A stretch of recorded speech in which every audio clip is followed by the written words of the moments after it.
Hello guys, welcome back to the channel. And ఈ రోజు date వచ్చేసి March 1st and 2026. And last week లో ఉన్న ట్రెండింగ్ న్యూస్ అయితే ఈ వీడియోలో కవర్ చేసే ప్రయత్నం అయితే చేద్దాం.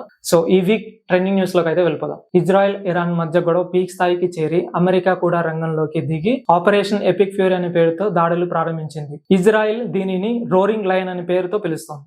ఈ దాడుల్లో ఇరాన్ సుప్రీం లీడర్ అయిన అలీ ఖమేనీ మరణించడంతో దేశవ్యాప్తంగా 40 రోజుల దుఃఖాన్ని ప్రకటించారు. టెహ్రాన్ సహా ప్రధాన నగరాల్లో పేలుళ్లు సంభవించాయి. పాఠశాలలపై జరిగిన దాడుల్లో చిన్నారులు ప్రాణాలు కోల్పోయారు. దీనికి ప్రతిస్పందనగా ఇరాన్ ఇజ్రాయెల్ రక్షణ స్థావరాలపై దాడులు చేసింది. అలాగే గల్ఫ్ దేశాల్లోని అమెరికా మిలిటరీ బేస్లపై కూడా బాంబులు పడ్డాయి.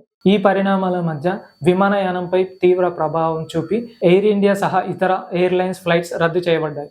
అమెరికా అధ్యక్షుడు డొనాల్డ్ ట్రంప్ ఇరాన్ ప్రజలను ఉద్దేశిస్తూ ప్రభుత్వాన్ని కూల్చాలని పిలుపునిచ్చాడు. అసలు విషయానికి వస్తే అమెరికా మరియు ఇజ్రాయెల్ ఇరాన్ జరుపుతున్న అణు ఆయుధాలు మరియు బ్యాలిస్టిక్ క్షిపణుల ప్రోగ్రాంలను అడ్డుకోవడమే. ఈ నేపథ్యంలో అంతర్జాతీయ అణుశక్తి సంస్థ IAEA international atomic energy agency సోమవారం ఉదయం అత్యవసర సమావేశాన్ని నిర్వహించనుంది. ఈ సమావేశం రష్యా కోరింది. అమెరికా ఇజ్రాయెల్ దాడులపై ఈ చర్చ జరగనుంది.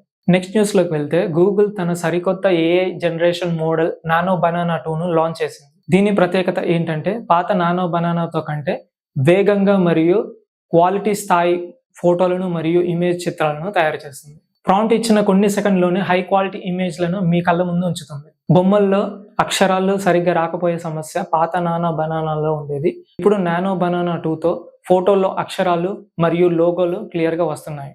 స్టోరీ బోర్డ్స్, గ్రాఫిక్స్, ఇన్ఫోగ్రాఫిక్స్ తయారు చేసే వారికి ఇది ఒక వరంగా మారచ్చు. అడ్వర్టైజ్మెంట్ కోసం వేగంగా ఇమేజెస్ కావాలనుకునే వారికి ఇది ఒక బెస్ట్ ఆప్షన్ అని చెప్పొచ్చు. నెక్స్ట్ న్యూస్ లోకి వెళ్తే ఫేక్ ఈడీ రైడ్. ఇంట్లో పనిచేసే పని మనిషి రేఖాదేవి తన బంధువులతో కలిసి ఈ దొంగతనానికి మాస్టర్ మైండ్ ప్లాన్ చేసింది.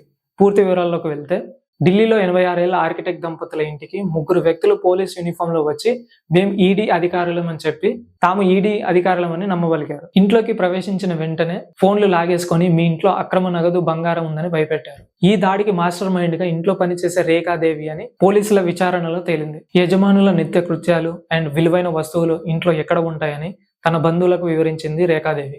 దంపతుల మనవడు లాయర్ కావడంతో ఫోన్లో వారిని గట్టిగా నిలదీయడంతో కొంత నగదు బంగారంతో వాళ్ళు పారిపోయారు. పోలీసులు రేఖాదేవి తన మరిది భార్యను అరెస్ట్ చేశారు అండ్ మిగతా వారు పరారీలో ఉన్నట్టు పోలీసులు తెలిపారు. నెక్స్ట్ న్యూస్ లోకి వెళ్తే మరోవైపు పాకిస్తాన్ ఆఫ్ఘనిస్తాన్ యుద్ధం. పాకిస్తాన్ మరియు ఆఫ్ఘనిస్తాన్ సరిహద్దుల్లో ప్రస్తుతం నెలకొన్న పరిస్థితులు ఆందోళనకరంగా ఉన్నాయి. పాక్ ఆఫ్ఘన్ సరిహద్దుల్లోని దురాన్ లైన్ దగ్గర ఇరు దేశాల మధ్య సైన్యాల మధ్య కాల్పుల తీవ్రత పెరిగింది. తాలిబాన్ ప్రభుత్వం ఆధీనంలోని దళాలు సరిహద్దుల్లో పాకిస్తాన్ నిర్మిస్తున్న కంచెలను మరియు సైనిక పోస్టులను తమ ఆధీనంలోకి తెచ్చుకున్నట్లు ప్రకటించింది. ఆఫ్ఘనిస్తాన్ ఎప్పటి నుంచో ఈ దురాన్ లైన్ అధికారిక సరిహద్దుగా అంగీకరించడం లేదు. దీనివల్ల 2 దేశాల మధ్య దశాబ్దాలుగా గొడవలు జరుగుతూనే ఉన్నాయి. ఆఫ్ఘన్ సరిహద్దుల్లోని కొన్ని గ్రామాలపై పాక్ దళాలు దాడులు చేశాయని, దీనికి ప్రతీకగా ఆఫ్ఘన్ సైనిక దళాలు పాక్ పోస్టులపై దాడులు చేశాయని అధికారికంగా ప్రకటించింది.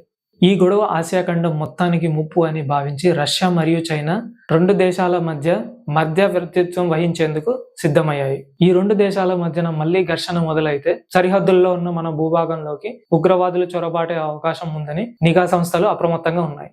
నెక్స్ట్ న్యూస్ లోకి వెళ్తే ఆకాశంలో అద్భుతం. ఫిబ్రవరి 28 రాత్రి ఆకాశంలో గ్రహాల అరుదైన వరుస ప్లానెటరీ అలైన్మెంట్ జరిగింది. బుధుడు, శుక్రుడు, అంగారకుడు, గురుడు సూర్యాస్తమయం తర్వాత సుమారు రాత్రి 7 గంటల నుండి 8:30 గంటల వరకు పశ్చిమ దిశలో వీటిని చూడవచ్చు. వీటిలో శుక్రుడు, గురుడు చాలా ప్రకాశవంతంగా కనిపించగా వరుణుడు వంటి గ్రహాలను టెలిస్కోపిక్ లేదా బైనాక్యులర్స్ తో మాత్రమే చూడగలిగారు. ఈ అరుదైన సంఘటన ప్రపంచవ్యాప్తంగా ఖగోళ శాస్త్రజ్ఞులు మరియు సైన్ వాచర్స్ ఆస్వాదించగలిగారు. ఆ రాత్రి ఆకాశం మన కంటికి సినిమాటిక్ విజువల్ గా మారి గ్రహాల వరుస మన కంటికి అద్భుతంగా కనిపించింది. నెక్స్ట్ న్యూస్ లోకి వెళ్తే సామ్సంగ్ గెలాక్సీ S20 అల్ట్రా ప్రపంచంలోనే మొట్టమొదటిసారిగా ప్రైవసీ డిస్ప్లేను ఆవిష్కరించిందని చెప్పుకోవచ్చు. ఈ డిస్ప్లే ప్రత్యేకత ఏమిటంటే పిక్సెల్ స్థాయి లైట్ కంట్రోల్ ద్వారా స్క్రీన్ సైడ్ యాంగిల్లో కనిపించే కంటెంట్ ను తగ్గిస్తుంది. అంటే నేరుగా ఎదురుగా ఉన్న వారికే స్క్రీన్ అనేది పర్ఫెక్ట్ గా కనిపిస్తుంది. దీనివల్ల banking apps, work files, private చాట్లను పబ్లిక్ ప్రదేశాల్లో కూడా సురక్షితంగా చూడవచ్చు. ఈ ఫీచర్ తో సామ్సంగ్ మొబైల్ ప్రైవసీ టెక్నాలజీలో కొత్త ప్రమాణాన్ని సృష్టించిందని చెప్పుకోవచ్చు. దీనితో పాటు రిలీజ్ అయిన S26 Plus అండ్ S26 లో ఈ ప్రైవసీ ఫీచర్ అనేది లేదు.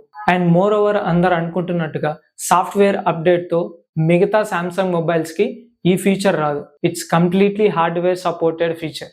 సామ్సంగ్ ఈ ఫీచర్ తో మార్కెట్ లో పెద్ద అడుగు వేసిందని చెప్పుకోవచ్చు. ఓవరాల్ గా ఇది ఈ వీకెండ్ ఉన్న ట్రెండింగ్ న్యూస్ అయితే. అండ్ ఇందులో మీకు తెలియని ఏ చిన్న ఇన్ఫర్మేషన్ మేము మీ వరకు తీసుకొచ్చే ఈ చిన్న ప్రయత్నాన్ని లైక్ చేసి, షేర్ చేసి, సబ్స్క్రైబ్ చేస్తారని ఆశిస్తూ సెలవు. నెక్స్ట్ వీడియోలో కలుద్దాం. See you soon.